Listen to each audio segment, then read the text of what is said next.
Aujourd'hui, on va s'intéresser aux ondes mécaniques progressives pour les élèves deuxième année bac SVT, sciences maths et sciences physiques. Et je vais commencer par les ondes mécaniques progressives. Ce que vous devez savoir, c'est la définition d'une onde mécanique progressive. Une onde mécanique progressive, comme vous voyez, est un phénomène de propagation d'une perturbation sans déplacement de la matière et transport d'énergie.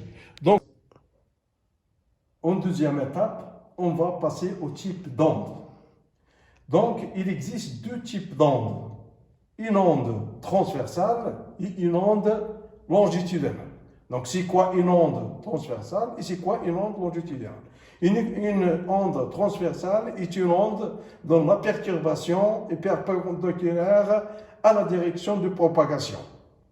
Et une onde longitudinale est une onde dont la perturbation est parallèle à la direction de propagation. Maintenant, je vais essayer de vous donner quelques exemples concernant une onde transversale. C'est le cas, par exemple, de la déformation d'une corde, où on a la source de perturbation S et qui se propage perpendiculairement à la direction de propagation. Une autre chose pour une onde longitudinale, c'est le cas soit d'un ressort ou bien d'un gaz où on a une succession de compression et de tente d'un ressort.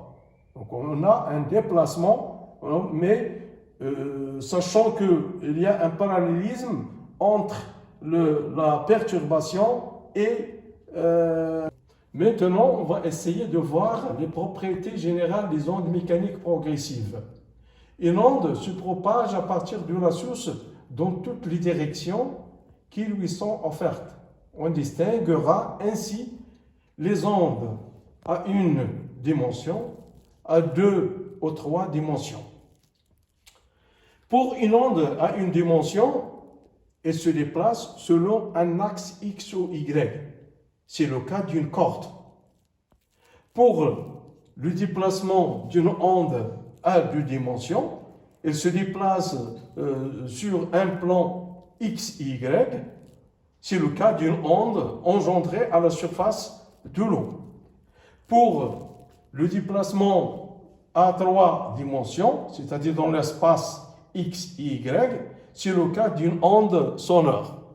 Donc on va continuer notre cours. On va faire la célérité d'une onde mécanique progressive. Donc on appelle célérité V ou vitesse de propagation de l'onde. C'est le rapport, comme vous le connaissez, de la distance parcourue sur la différence du temps. Alors cette vitesse, comme vous le connaissez, c'est une distance sur un temps. Donc il est exprimé, son unité c'est le mètre par seconde, T sur le seconde et D en mètres dans le système international. Mais cette fois-ci, on préfère utiliser le mot célérité au mot vitesse parce que dans le cas des ondes mécaniques progressives, il n'y a pas transfert de la matière, mais il y a transfert d'énergie. Et le mot vitesse, il est utilisé dans le cas d'un déplacement de la matière, sur le cas d'une vitesse d'une automobile ou autre.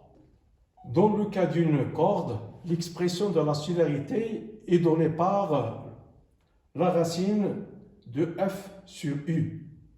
Avec F, c'est la tension de la corde. Mu, c'est la masse linéaire de la corde.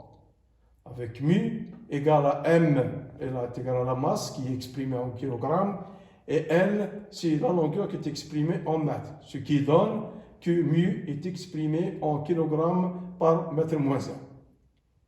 On va aussi dans le cas de la propagation du sang. La célérité dépend de la température du gaz et qui a comme expression V est égal à la racine de gamma P sur ρ, avec gamma si le coefficient isotropique du gaz il dépend de la nature de gaz. Parce que gamma, il peut prendre différentes valeurs selon la nature de gaz. Est-ce qu'il s'agit d'un gaz monoatomique ou diatomique? Pour P, c'est la pression de gaz. Et ρ, c'est la masse volumique de gaz. Donc la dernière partie à savoir dans les ondes progressives, c'est le retard temporaire. Donc c'est quoi un retard temporaire? Si vous avez une onde qui est émise par la source S, alors cette onde se propage avec une célérité V le long de cette onde. Alors cette onde, pour arriver à un autre point M', il va arriver à ce point M' à l'instant T', supposons qu'il est au point M à l'instant T. Alors ce décalage horaire est appelé retard temporaire, alors que tau, il est donné par tau est égal à T' moins tau. Cela revient à dire que le point M' subit la même perturbation que le point M avec un certain retard que le temps tau. Donc, on avait, d'après l'expression précédente, que V est égal à M', c'est-à-dire la distance qui sépare M', sur le temps de tau. Alors, tau est égal à M', sur V.